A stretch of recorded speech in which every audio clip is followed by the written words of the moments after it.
Brasil subiu 47 posições no ranking da Repórter Sem Fronteiras, apesar da crescente censura judicial a veículos de direita. A melhora é atribuída ao fim do governo Bolsonaro e à redução da hostilidade contra jornalistas. Pela primeira vez na história, metade dos países avaliados apresenta uma situação difícil ou muito grave para a prática jornalística.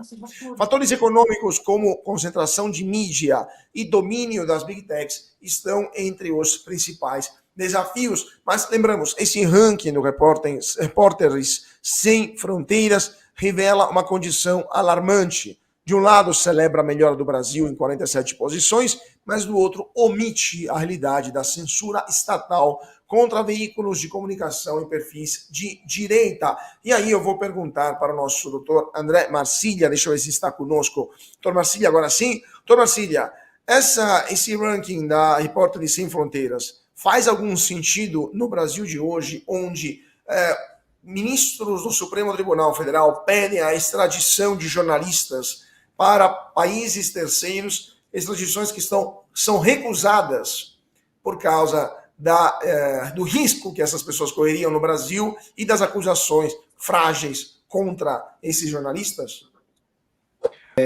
Esses rankings de liberdade de expressão, eu já participei de vários deles, sei como eles funcionam, já trabalhei com diversas entidades, e eles são um recorte da realidade muito mais político do que jurídico.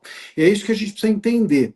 Então, quando você faz um ranking de liberdade de expressão, as perguntas que são feitas às pessoas que não são necessariamente advogados, aliás, na maior parte não são, as perguntas são: você sente que o país está melhor? Você entende que há uma satisfação maior? E aí depende da cabeça da pessoa. E mesmo os rankings que são feitos de forma técnica, ou seja, que eles vão atrás de números do judiciário, esses rankings qualificam censura da cabeça deles, qualificam assédio. Eu estava até discutindo isso outro dia com uma pessoa ligada a uma dessas entidades, e ela estava ali dizendo que fulano de tal assedia muito jornalistas. Aí eu fui ver qual era o critério do assédio para essa entidade, que é uma entidade que se diz jornalística, mas é de esquerda, e a qualificação de assédio a jornalistas era entrar com muita ação contra jornalista. Então, enfim, se você entra com muita ação contra alguém, você é um assediador. Isso não é a qualificação de assédio, né? A qualificação de assédio é se a forma de você entrar com a ação tem uma característica de assédio, ou se os seus pedidos para o juiz são pedidos que assediam, ou se você utiliza o sistema do judiciário para manipulá-lo de tal maneira. Eu vou dar um exemplo aqui só para vocês entenderem. Tinha antigamente um político que entrava com diversas ações contra o Boechat, e eu advoguei para o Boechat à época, e estou dizendo então aqui isso tem um lugar de fala, vamos dizer assim. Se isso não fosse uma bobagem, vale o argumento. Mas esse político ele entrava com uma ação no Juizado Especial Cível de Quixeramobim, lá do quinto do inferno, para que o jornalista tivesse que ficar se deslocando para aquele local, porque juizado especial você precisa ir presencialmente. Então o jornalista não conseguia trabalhar. Não conseguia trabalhar porque ele tinha que ficar passeando de avião atrás das ações que esse político entrava contra ele. Isso sim é assédio. Então essas entidades, elas não fazem um recorte adequado, nem um recorte jurídico, e quando fazem um recorte jurídico, fazem errado. Esse é o grande problema. O que é censura para determinadas pessoas não é o que nós aqui chamamos de censura. O que nós aqui, por exemplo, chamamos de censura, muitas dessas entidades chamam de defesa da democracia. E aí é que é o problema.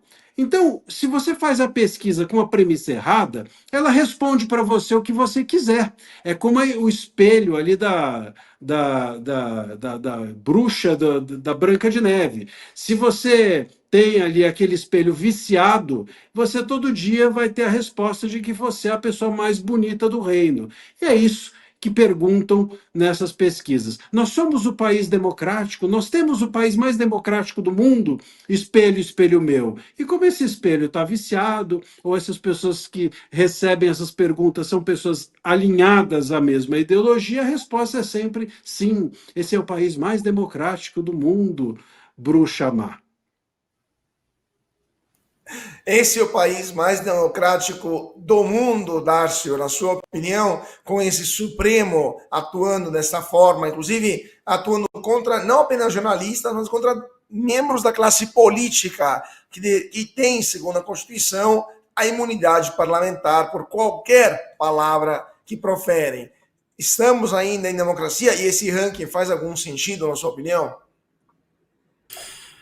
Pois é, eu fui dar uma olhada como funciona os Repórteres Sem Fronteiras, fui pesquisar a história deles. E você sabe o que é interessante? Eles tinham uma posição muito clara acerca da liberdade de imprensa até pouco tempo.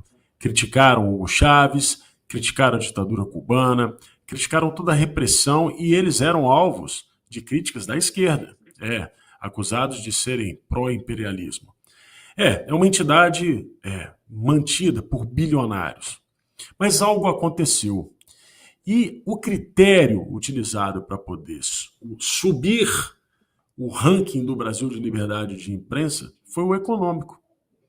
Pois é, no governo passado, o governo fechou as torneiras da imprensa. Eu acho que eles entenderam isso como um ataque à liberdade de imprensa. E a Anne Bocandé, que é a diretora editorial do Repórteres Sem Fronteiras, disse o seguinte, que sem independência econômica não há imprensa livre. Quando o meio de comunicação está economicamente enfraquecido, ele é arrastado pela corrida de audiência, em detrimento da qualidade.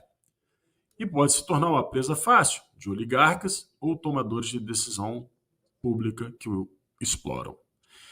Pois é, Anne, acontece que, de fato, eles estão com o bolso bem cheio, mas isso não significou liberdade de imprensa.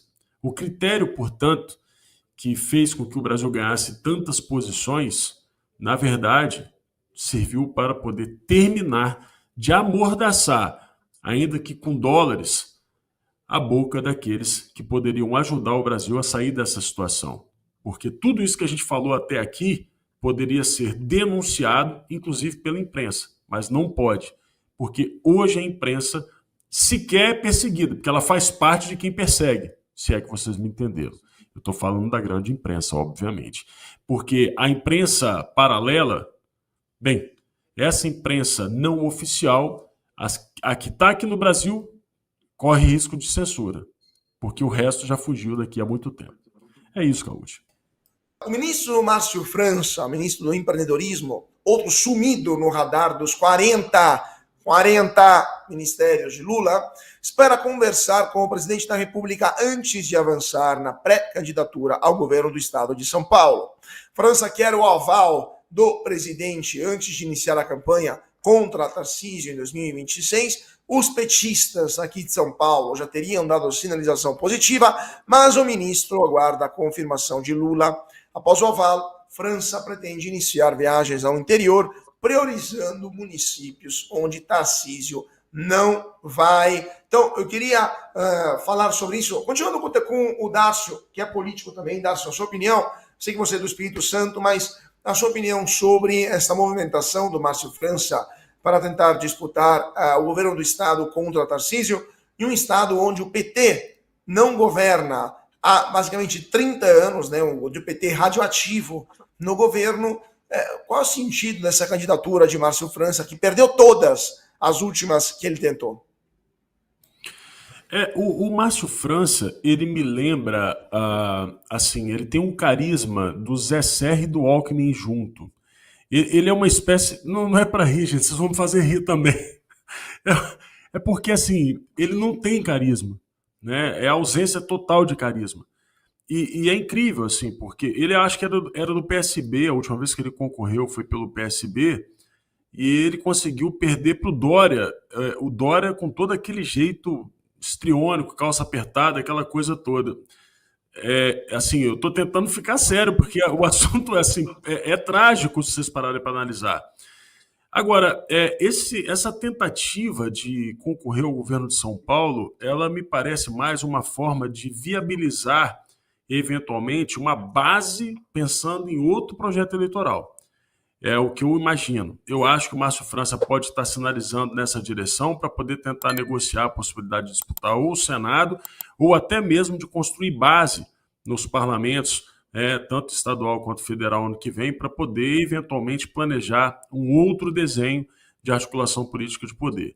Eu não acredito que passe pela cabeça do Márcio França a possibilidade de disputar o governo do Estado, até porque o Tarcísio ele tem essa preferência e existem outros players em São Paulo que seriam, vamos dizer assim, estariam numa ordem de prioridade muito à frente do Márcio França.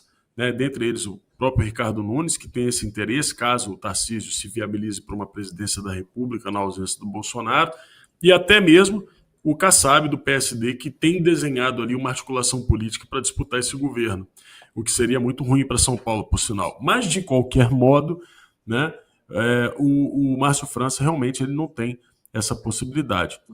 Contudo, o jogo de poder é o jogo de poder. Pode mais, aquele que tem mais articulações, mais capacidade de atrair aliados. E hoje, o Márcio França está junto com os outros 39, nesse governo do Alibaba. É isso, meu amigo Caude.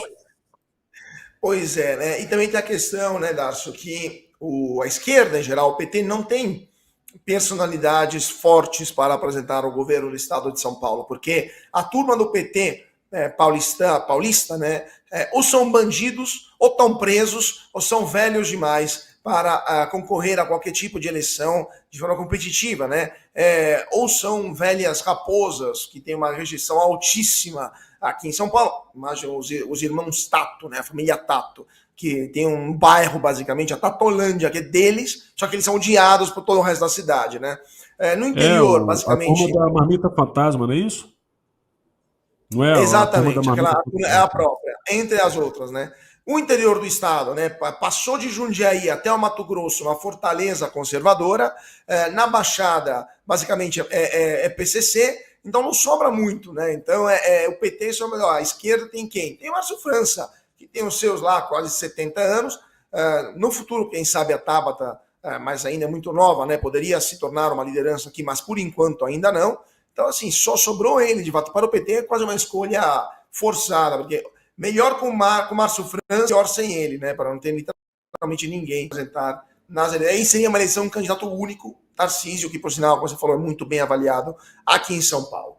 Você precisa assistir o melhor canal de notícias do Brasil. O programa que fala de tudo, que deixa você informado sobre tudo o que acontece no Brasil e no mundo. Ao vivo, todos os dias, no YouTube. Clique aqui e se inscreva.